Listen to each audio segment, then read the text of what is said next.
So you guys started here in Birmingham and then really took off from one store, and you guys have grown to a point now where you're there in multiple locations in multiple states. Yeah, so we started in here at the Colonnade below the summit there. Our second location was in Mountain Brook, 2 miles from here. And our third location was out at Lee Branch. So rewind tape a little bit again. I always rewind tape because I think about things. Is on we call T2, T1, T2, and T3. That's what we call them when we first opened. So when we opened T1, Amy became pregnant with our first set of twins. So running that really hard, she was pregnant, so she was kind of out of the picture. She sat on a stool, I think, probably a week before she gave birth to our first set of twins. She was that dedicated. She had to, she just could not be away from. Maybe it was me, maybe it was the food, maybe it was something, I don't know. But anyway, so we opened. So she had Maggie and Oliver, which are now 16, and then we opened. That was store number 2. So we went 98, 02, and then 05 we opened our third store, and she became pregnant again with our second set of twins. So then I was like, okay, man, time out. Yeah. I don't know. If we open another store, we're going to have six kids, and Daddy only wanted 2. So we kind of stopped there. So then I was fortunate, during those years between opening the 10-year window before we found the right partners. We were always approached by people wanting to, help us, broaden our footprint, and let's make they see that Tzatziki's could be the F word, but the franchise, or could be a larger model. Mm-hmm. And so we waited, and then we found some partners in '08 that came in and knew them. Like they were actually we were customers of each other's brands, and really liked those guys. And they brought in a lot of technology, the POS systems, which I didn't know. I knew what POS stood for, but it wasn't point of sale. The point of sale. Yeah, it was something else. But it'll hit you in a second. Yeah. So anyway, so they brought all that in, and they said, Keith, we love this brand. We want to help it grow. And of course, I'm like, no, we got kids. I'm good. We got the 3 stores. I really don't need any, financial assistance. We're doing good. And then it was like, Amy, what's going to happen? At that time I was 40 years old when we had Margot and Charlie.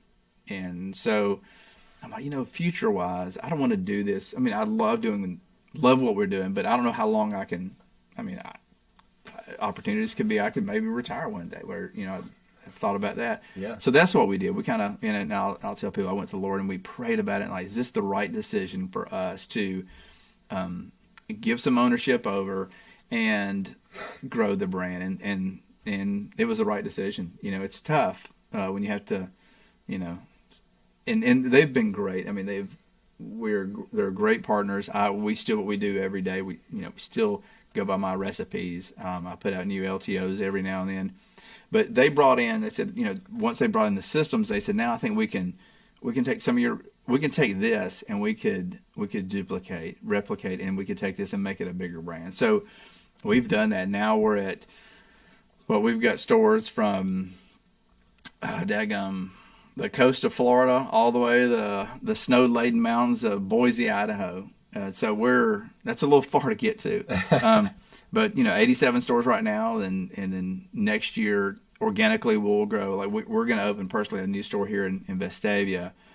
We'll open that probably in March. I'm hoping it better be by March. I remember my contractor going to have a word, but and then we will open organically, and then we'll sign on. We'll probably award some franchisees next year. So we should be. I don't know if it's laminate or wood, but knock on wood, we should be at 100 by the end of next year. That's our goal. Yeah. I mean, if we don't make it, it's okay because we're growing, at a good pace. There's no reason to rush. Mm-hmm. We're not going anywhere.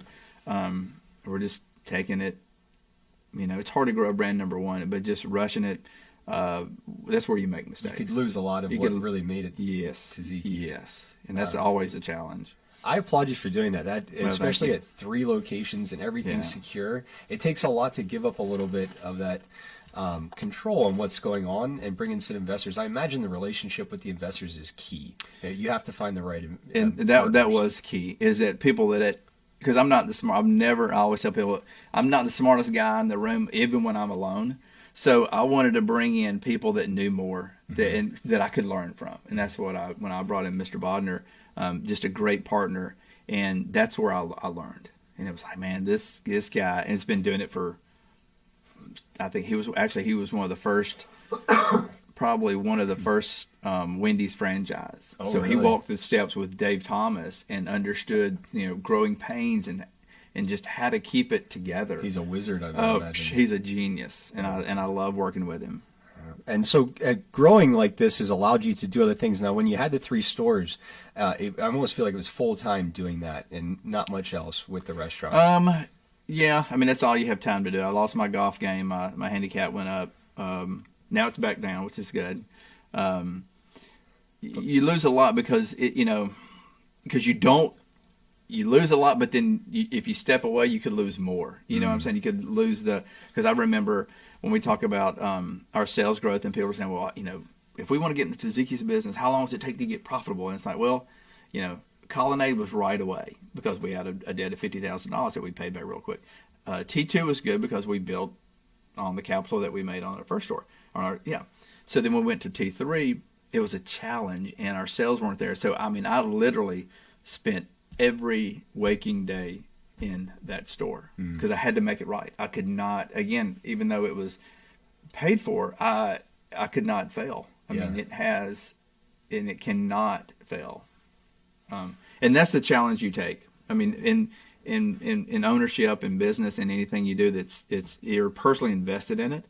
A lot of people shut their phones off at 5 and 6 or whenever they get off. But in our business, it's putting out fires at 9 o'clock at night, or it could be 2 o'clock in the morning when someone threw a rock through our, a UAB store and tried to break in. So it's every day. It's everyday work. It's challenging, but I imagine it's very rewarding. It is, and it's rewarding in a lot of aspects. Being able to do some of the charitable work that we do, but also being able to hire more people in the town. I mean, because first restaurant hired 14 people. Second restaurant, we needed 22 for shifts. Third store is about 36, and then now you grow that and you say, okay, each store has maybe 30 employees. So we have 8 stores here in an office. So we have close to 275 employees. To hire that, for me to know that I've had to hire that many people, and they're counting on me to keep pushing the brand forward. That's stress in itself. That's a lot of stress. But I've been grateful to have a great support team and employees that have been here just about right when we first opened.